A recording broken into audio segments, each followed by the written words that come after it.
is equally auspicious that I'm also speaking to you today, few days after the annual meetings of the African Development Bank Group that we held in very beautiful city of Nairobi, Kenya. There, our shareholders unanimously approved an additional $117 billion increase in the capital of the African Development Bank Group. This follows an earlier general capital increase of the bank, which raised the capital of the bank from $93 billion, where I met it when I came, to $201 billion in 2019.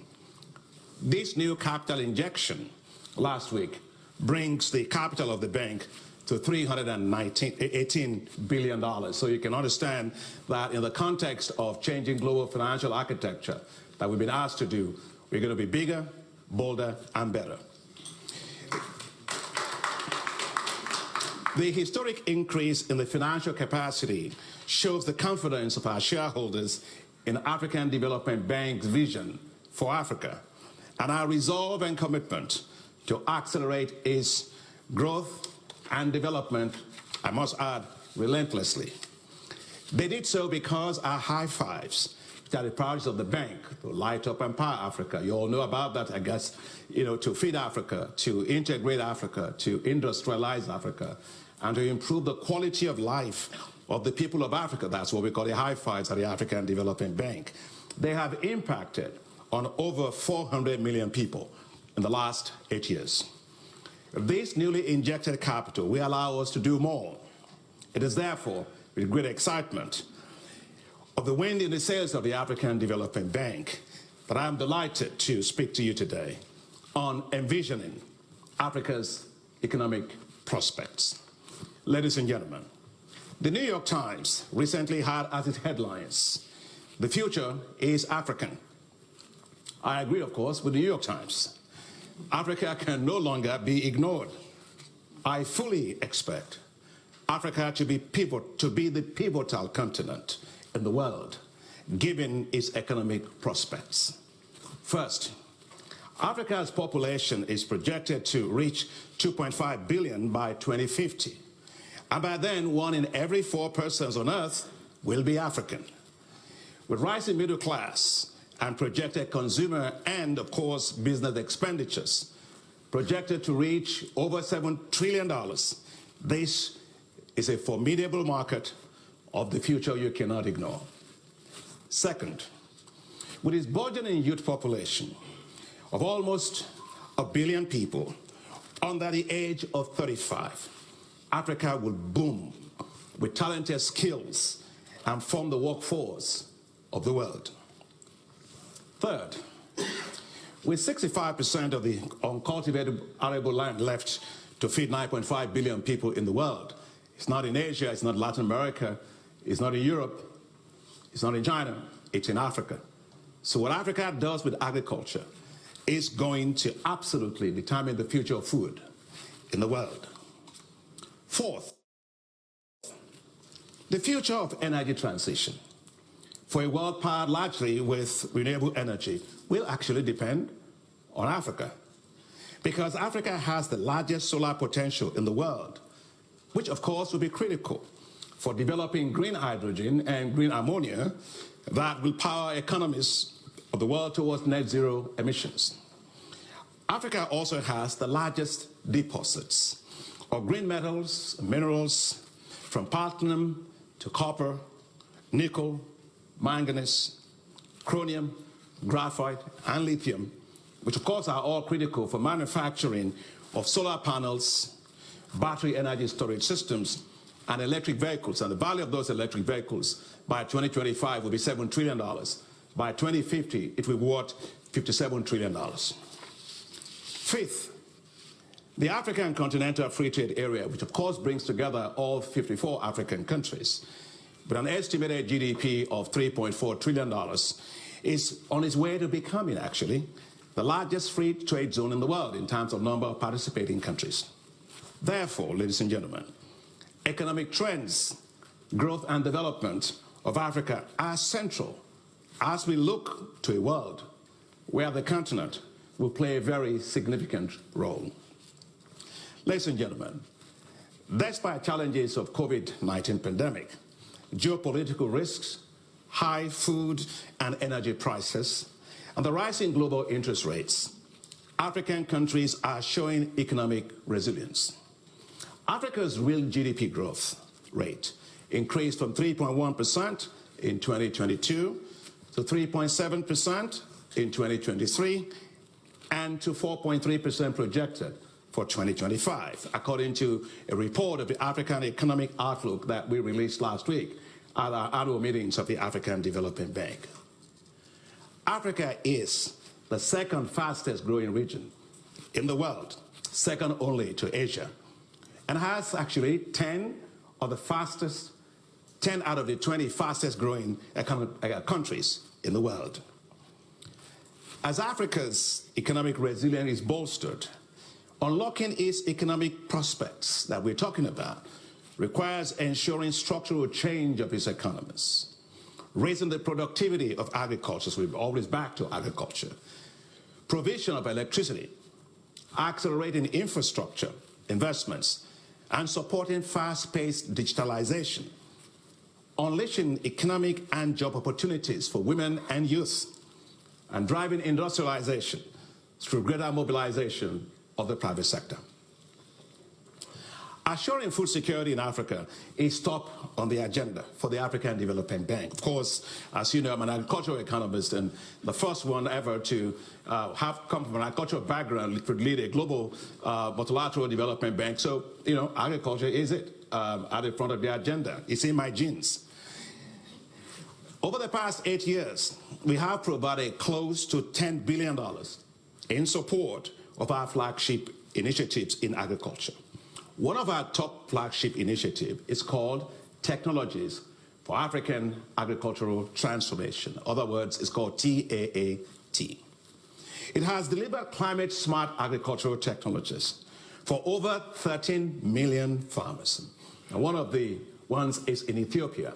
And when I spoke with Prime Minister of Ethiopia, Abiy at the time, I told him that we got the technologies that can allow Ethiopia to become entirely self-sufficient in wheat. And it's called heat-tolerant wheat varieties. We gave it to them, 65,000 metric tons we gave to them. Now, if you want to understand what 65,000 metric tons is, think of an A380 aircraft. In terms of the passengers you have, in terms of the cargo load you have on the fuel, that's essentially 94.3 tons, that's it. So when I say 65,000 metric tons of seed, think of that as like having 665 A380 aircraft, Airbuses on a landing strip. That's how much, that's in terms of volume of seed. They started and they grew it on 5,000 hectares in 2018. Last year, they grew it on 2.2 million hectares. In less than 4 years, Ethiopia became 100% self-sufficient in wheat. That's a record. And so if you can do that in Ethiopia, there's no doubt in my mind that we can do it absolutely everywhere. The African Development Bank is also developing what I call special agro-industrial processing zones. We're doing those in 11 countries to support agro-industrialization and value addition and the development of agricultural value chains. You see, the size of the food and agricultural market in Africa is going to reach $1 trillion by 2030.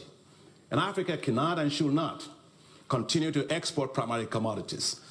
The door to poverty is the export of primary commodities. The highway to wealth is value addition. And therefore, whether it's cocoa, whether it's coffee, whether it's tea, whatever it is that we have, we've got to not be at the bottom of that value chain. We must be at the top of that value chain. And that is why, without consolidated infrastructure that will drive structural transformation of agriculture, that's not going to happen. That's why we are investing heavily in these special agro-industrial processing zones to unlock that value for us. And of course, unlocking Africa's renewable energy resources and assuring energy supply, access, and security is fundamental for Africa's economic prosperity. As I speak to you today, still close to 600 million Africans don't have access to electricity. But that's good news because we kept working at it. Since I was elected president, I put electricity front and center of everything we're going to do. Because you cannot industrialize in the dark. You cannot be competitive in the dark. You cannot be a global powerhouse if you don't have electricity. And so we launched what's called the New Deal on Energy in 2016. Much progress has been made. The percentage of the population that have access to electricity used to be 32% when we started. Now it's 57%. Significant progress has been made. But we need to turn the power of the light. God loves Africa so much. We got so much sunshine. In fact, when I came here, I was just coming from Goldman Sachs, and they were telling me that I brought a lot of sunshine. And I said, well, look, we can turn electricity, and sunlight into a tradable commodity and sell it literally around the world. To do that, if you look at the Sahel, Sahel has the highest solar irradiation in the world. And yet it doesn't have electricity. It doesn't make any sense. And therefore, at the African Development Bank, we launched a big program, a $20 billion program that's called Desert to Power. That Desert to Power is to take the entire 11 countries that share the Sahelian zone all across Africa and produce and develop 10,000 megawatts of solar power energy systems that will provide electricity for 250 million people. And so it's ongoing, and we can talk about that in the Q&A sections if anybody wants to ask questions. It's not something we're planning to do. It's something that we have started. And when it is done, it will be the largest solar zone in the entire world. Now, during the spring meetings of the World Bank, earlier this year, my dear friend and colleague Ajay Banga, president of the World Bank Group, and I launched a bold effort to connect 300 million Africans to electricity by 2030, jointly between the World Bank and the African Development Bank. In fact, this came out because when Ajay was running for president of the bank, he came to see me. He said, look, you're the first person I came to see in the world. I left Washington as soon as I was elected, and I came straight to see you. And he asked me, what do you have in mind? I said, look, only 3 things. I'm not going to ask you for more than 3 things. First, you work together with us to make sure Africa has 100% electricity. Second, you work with us to make sure Africa feeds itself and unlocks its agricultural potential, because that's going to give us really equitable economic growth with millions of people out of poverty. And third, work with us to make sure that our young people have skills, entrepreneurship, and also the jobs that they need to thrive on our continent. So the first thing that and Ajay is probably going to be listening to me, so he knows that this is just the first one. The second one is coming, and the third one is coming, but he's a great guy. So we launched that, and we're working on it to be able to deliver it. And by the way, we're going to have an energy summit this year that will actually drive that agenda all across Africa. It's phenomenal. We've never seen that before, and that's a different way in which we work now today as global financial institutions. Ladies and gentlemen, the African Development Bank is investing heavily in human capital to unlock and to unleash the growth potential of Africa, tapping into the enormous potential that we have in the diaspora. I see many Africans here that are in the diaspora, right? So it's brain circulation that we have, right? Global expertise, but made available to Africa and tapped for Africa's benefit. And we are working today supporting universities of science and technology, expanding training in science, in technology, in engineering, in mathematics, and centers of excellence in biotechnology, in material sciences, in artificial intelligence, as well as technical and vocational training that will spur knowledge-based economies from Africa. We have actually committed $700 million to education and skills development, which has supported over 4,000 tertiary education and training centers, provided 1.7 million African youth with access to education in science, in technologies, in engineering, and of course in mathematics, which are fundamental to driving a global knowledge economy. The African Development Bank is supporting what we call coding for employment programs. The future of the world is about coding. That's the new currency in the world. And with our population, we want to be playing in that particular market to provide digital skills in supporting computer coding in partnership with Microsoft philanthropies. This is essential to drive the expansion of the rapidly expanding fintech industries in Africa. And as you know, Africa has witnessed a tripling the number of startups that we have, reaching 5,200 between 2020 and 2021. The revenue of Africa's fintech companies has exploded to over $30 billion, projected by 2025. Now that trend, in terms of the size of the digital economy, was estimated by Google and also by IFC, the International Finance Corporation, to reach $180 billion by 2025, this next year. And by 2050, it will reach $712 billion. So unleashing the potential of that digital economy will require large-scale investments in digital infrastructure, including fiber optics, data centers, and the expansion of mobile networks to improve connectivity. Now, when I was elected president of the bank, one of the first places I went to was a place in Senegal called the Gorée Island. I wanted to feel that to be a moral compass for me as I started my summit. I went over there, and of course, for those of you that probably have gone to Gorée Island, you go right through it, and there's a door that they say is a door of no return. And I stood there, and I had a lot of things, memories, and all kinds of things. It was a pretty emotional time for me. And as I stood there, I saw in my vision that this is why the best and the brightest and the strongest of Africa were. And they were taken out and put in on boats on the Mediterranean, and they were shipped outside of Africa. Went back into my car with all of the emotion running right through me and my thoughts and so on. And I sat down and I said to myself, but look, today, then they did it against their own volition. Today, on their own volition, several of Africa's youth are taking the same kind of boats. They're just not locked up this way, but people sitting at the bottom of boats trying to flee from a continent. So I knew that a big agenda for us has to be how to tap and unleash the potential of our youth. It's all about pride. I was with Prime Minister Meloni of Italy at the Italy-Africa Summit, and she's good, she's doing a great job, and we had a great conversation. And I said, well, look, the issue of dealing with Africa's youth migration, the future of Africa's youth is not in London. It's not in America. It's not in Asia. It's not in Latin America. It's not in any parts of the world.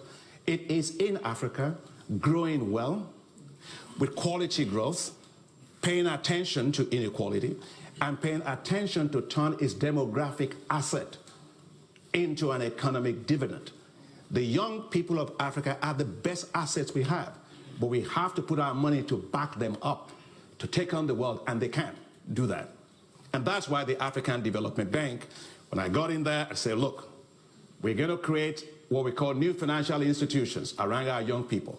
And we are doing that today because we have rolled out, or we are rolling out, what's called Youth Entrepreneurship Investment Banks. They are new financial institutions whose all focus, take the skills, take the entrepreneurship, take the brain power of our young people, help them to turn into great businesses, and put the wind of financial capital behind them. They are not different from anybody around the world. Take a risk for them. And so we got 2 of those already approved by our board, and several of them are on the way. We had for Liberia $16 million, Ethiopia $32 million, with several more, as I said, in the pipeline.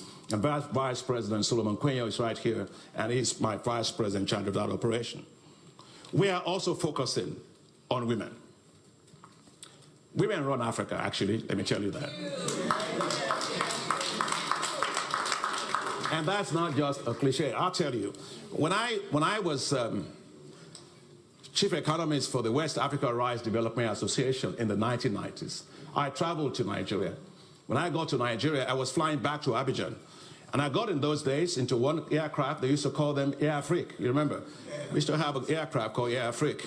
And as I got in there, I saw so many women carrying baskets on their head with a lot of clothing, all kind of wrappers and stuff in it. And I had just a small computer with me and a compact. You know, remember those compacts that's like a suitcase, like you grab them like that. And I was looking for where to find a space to put it. And the hostess looked at me after I was struggling and said, "Can I help you, sir?" I said, "Yes, I'm looking for a place because all these market women are taking over all the space with baskets and all of that." And she said, "How many times do you fly this aircraft?" I said, "It depends on how my job takes me." She said, "You know, these women, they may look not like they don't have a lot of money, but they own this aircraft." "Oh, really?" Yes. Well, you know, I traveled all the way from Korea for this, so you're going to have to give me time. You know, and they took it, my thing, she said, "I'll put it up for you in the, up there, make way for the women." And I never forgot that. And so at the African Development Bank, we have what we call AFAWA, Affirmative Finance Action for Women, to mobilize $5 billion of financing in support of women businesses in Africa. And we are making headways with it. Already, we are working with 169 financial institutions in 43 countries. We've approved $1.7 billion of financing for more than 18,300 businesses of women. As I said, we are well on our target to raising the $5 billion. Ladies and gentlemen, let me also now talk about improving regional integration. To assure the success of the Africa Continental Free Trade Area, we provided more than $50 billion in support of infrastructure in the last 8 years. That includes infrastructure for ports, for rails, for digital infrastructure, for water, for sanitation and digital infrastructure. We also launched a new effort called Alliance for Green Infrastructure in Africa, which is to mobilize $10 billion to build green infrastructure all across Africa, because we're just getting most of our infrastructure done, and we want it to be green. And Minister Amadou Hott, former Minister of Economy of Senegal, is my special envoy doing that. We are mobilizing private sector investments in Africa. We supported a $24 billion LNG project in Mozambique, which will provide $66 billion of revenue for Mozambique and make it the third largest exporter of LNG in the world. We've supported Aliko Dangote's refinery, $19.5 billion refinery, which is the largest single-train refinery in the world, and also ammonia plant. OCP in Morocco, it's the largest phosphate company in the world, and we are also supporting that. But as we do all that, ladies and gentlemen, we realize that for private sector investment, the key is risk, especially market risk, counterparty risk, exchange risks, and political risk. To mitigate this, we are deploying a whole series of instruments, from partial credit guarantees to partial risk guarantees, to support them. And just a few cases, we did this already in Benin, where we did $195 million of partial credit guarantees to help them raise $350 million from international banks and institutional investors. And two critical things: it lengthened the maturity of their issues, and it also reduced the interest rate by more than 290 basis points below what they would have actually gotten if they actually went on their own. We've done the same also for Egypt, to allow them to raise a $500 million Panda bond, the first ever by an African sovereign on the China capital markets, which won one of the deals of the year. We are also now, if you look at Tanzania, DRC, and Burundi, they have a $3.5 billion railway project that we are using partial credit guarantees to mobilize all the capital to help make that happen. But as we talk about that, you know, the issue is exchange risk. And that happens because in Africa you have currency denominated loans in foreign currency, but you're getting a lot of your counterparties' revenues in local currency. And therefore we are deploying a whole slew of instruments to deal with that local currency products. And that includes local currency loans, the use of private sector FX hedging institutions, such as TCX, for example. Now, as I go around, I'm asking a lot of questions about the issue of risk in Africa. Look, I'm not denying that there are risks, but Africa is no more riskier than any part of the world. But don't believe, a lot of it is perception. Well, perception is not reality, and I'll tell you why. You know, Moody's Analytics did an assessment, 14-year assessment of the cumulative losses on infrastructure around the world. Guess what they found? they found that losses in Africa was 1.9%. In North America, it was 6.6%. In Latin America, it was 10%. In Eastern Europe, it was over 12%. In Western Asia, 4.6%. Now you tell me. Perception is not reality. And that's why we are working today, and I understand there are risks, so don't get me wrong, but I'm just saying we are now more riskier than any other part of the world. And that's why I'm glad to be in UK today. You know, your minister, Minister Mitchell, is a fantastic minister for you at FCDO. We've got $2 billion guaranteed from the FCDO to free up $2 billion for climate finance. We've got another $1 billion freed up by guarantee from the FCDO to allow us to put $1 billion in supporting South Africa's just energy transition. And for those of you that have been to the Africa Investment Forum, which we brought together investors to Africa, in the last 5 years that we've done it, we've mobilized well over $180 billion of investment interest to Africa. Does that sound to you like a continent that doesn't have a lot of opportunities? No. It tells you the opportunities are limitless. We just have to manage the risk. When I go around, people say, well, Africa has risk. I say, my job is not to market Africa's risks or Africa's challenges. My job is to market Africa's opportunities and manage its risks. It's a risk-return world, and Africa is no different. Now, let me say that as we look at the economic prospects, they are strong. But as I close, I want to say they will require overcoming some significant headwinds. One of it is climate change. Climate change is buffeting Africa. We lose $7 to $50 billion a year from climate change. That will rise to roughly $50 billion by 2030. But we get only 3% in terms of climate finance. We get $30 billion. The need is $277 billion. But we at the bank, we are doing more about that for ourselves. When I was elected president, we put in 9% of all of our financing into climate. Today, we are putting 55% of all our financing into climate. And we also have launched what is called the Africa Adaptation Acceleration Program, or AAAP. It's the largest adaptation program in the world. It's $25 billion for the Global Center on Adaptation. The second headwind is debt. We have, of course, 22 countries at high risk of debt distress. And this is because concessional financing has declined globally. And this year, debt service payments by African countries will be $74 billion. And that is up from $17 billion in 2010. So, ladies and gentlemen, as we are passionate about the vision and the potential of Africa, we have to do the following to be able to make sure Africa gets the resources to achieve that target. Action is needed in 5 areas. First, the G20 Common Framework, which is the bilateral and multilateral part to do this, must work faster for Africa. We can't afford to have a lost decade like we had during the multilateral debt relief initiative or the issue we had in the 1990s. Second, the global financial architecture needs to deliver greater concessional financing for Africa. And we have a tool for that. That's called African Development Fund. We are going to be going for our 17th replenishment of that fund. IDA of the World Bank is on its 24th replenishment of that. We want to make sure that we get more of concessional financing so countries are not going to the capital markets at very high rate, commercial rate to do development. You can't do development at commercial rate.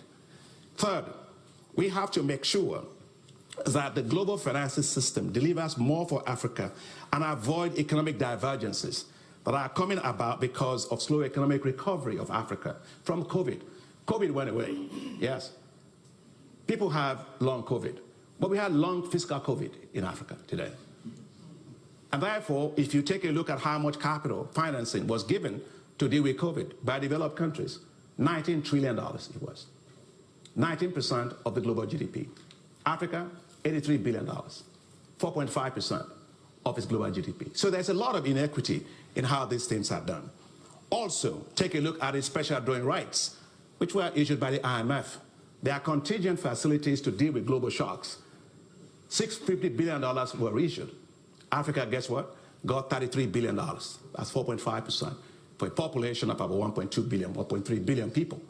And so, but I'm delighted, however, that the African Development Bank, working with the Inter-American Development Bank, we came up with a structure that can allow those SDRs to be used better and leveraged. And it was approved by the IMF Board of Directors after 2 years of hard work and advocacy. And here is what that means.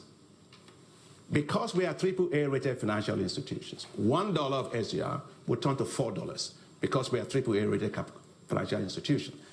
So when IMF approved it for $20 billion up to for hybrid capital, that means that we can leverage that to deliver $80 billion of financing all across African countries and other regions.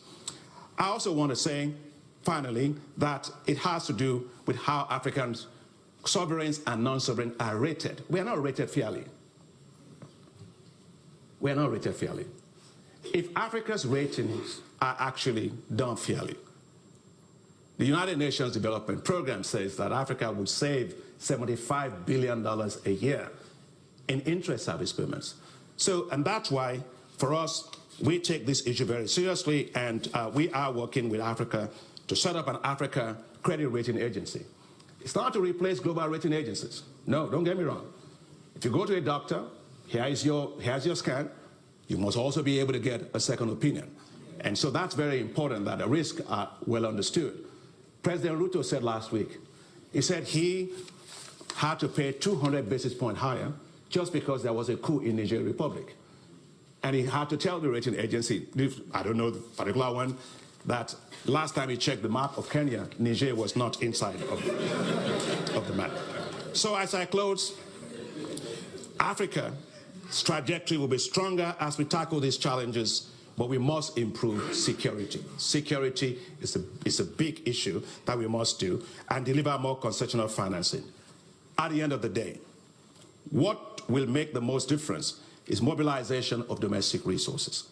It will require strong macroeconomic and fiscal management, expanding tax resources, tax revenues, reducing corruption and illicit capital flows, improving fiscal management, financial management, and unlocking the huge potential of our natural capital assets, which is more than $6.8 trillion. Ladies and gentlemen, the Africa we want is within reach. We can see it. It's within reach. We are making good progress, and we're in the right direction. With strong political will, and maybe stronger political will, global partnerships and regional cooperation, Africa will emerge as the pivotal continent. An Africa critical for the future of the world. An Africa thriving, peaceful, and prosperous. It's a vision Africa deserves. It's a vision we must do all to achieve.